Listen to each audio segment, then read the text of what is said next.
నేను ఈ 2024 సాక్షిగా ప్రమాణం చేస్తున్నాను.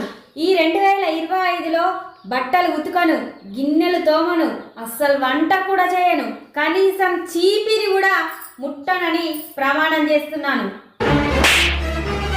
సంవత్సరం మారుతుంది, క్యాలెండర్ మారుతుంది, నేను కూడా మారుతున్నాను. నేను కేవలం ఎంజాయ్ చేస్తాను. రమ్య, ఒక్క సెకండ్.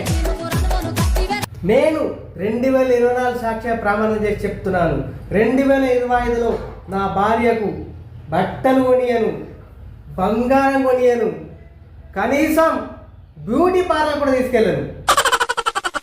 సంవత్సరం మారుతుంది, క్యాలెండర్ మారుతుంది, నేను కూడా మారిపోతున్నాను. ఆ డబ్బుతో నేను ఒక్కడే ఎంజాయ్ చేస్తాను.